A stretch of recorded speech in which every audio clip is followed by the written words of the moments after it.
This is how I use a swatch to estimate how many rows I'll need for my projects. I start with making a chain of 15 stitches, and I have a video on how to make a chain in my YouTube and in my TikTok, so you can just check it out. I also have a video on how to make the stitch. It's just basically one line of 15 chains, and then I used half double crochet.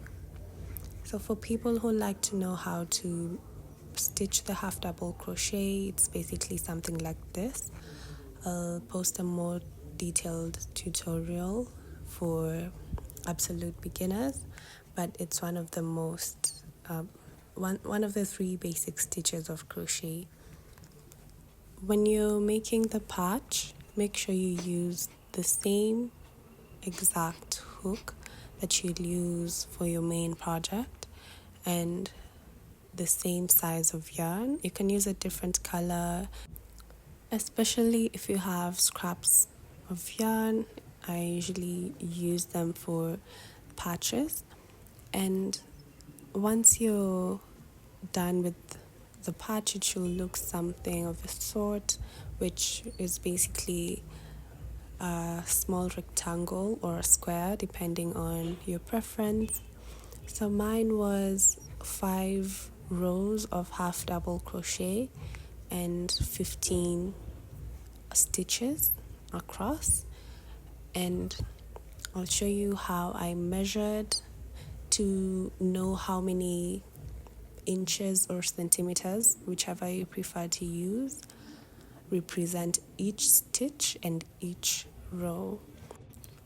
So when I started crochet, I really struggled with how measuring my projects, because you can never really tell how many stitches depending on the type of yarn and on the hook that you're using before you make the actual project.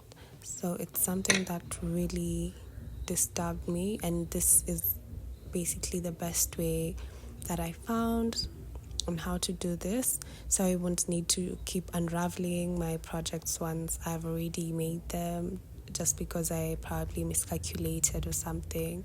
This will give you a perfect measurement, and you won't need to keep undoing and redoing your work. So here I'm just weaving in the ends. As you can see, I'm already done with my little patch. It's so cute. And keep your patches, and also if there's a way you can mark or write down somewhere how many stitches you did for each of your patches, it's gonna basically work for you in the future when you're using the same type of stitch and the same hook for a project plus the same yarn. So yeah, you won't need to do this every other time that you're making a project if you keep your patches safe and keep the measurements that you used somewhere. So once I'm done weaving in the ends, as you can see, I really don't like to do this. It's not something that I enjoy, but yeah, it's important, since if your patches are not neat, then you can't exactly have the correct measurements. You can, but actually just prefer mine without the ends. For this next step, after you're done with weaving in the ends, you'll need to use a tape measure, but if you don't have one, you can also use a ruler, because it's rectangular or square depending on what you decided. But yeah, you don't need to have a tape measure, just get a ruler and you'll be good.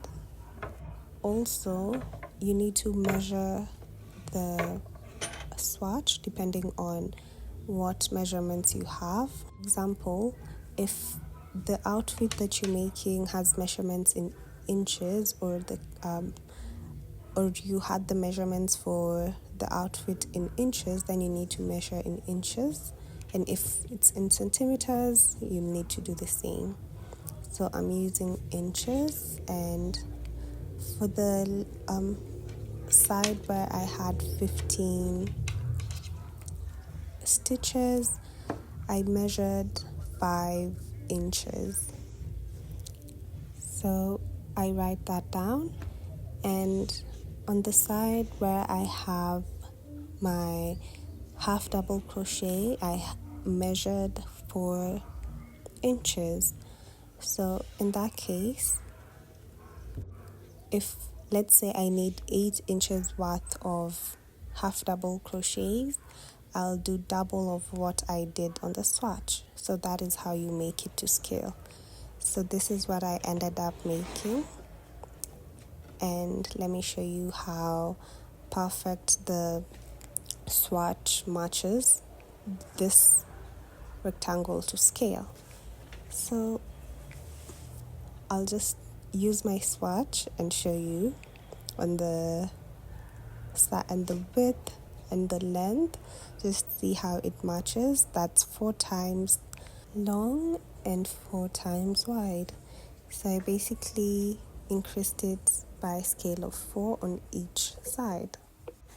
That's basically how you use a swatch, and you can use it multiple times, which makes it so much better. And yeah, that's all. Bye.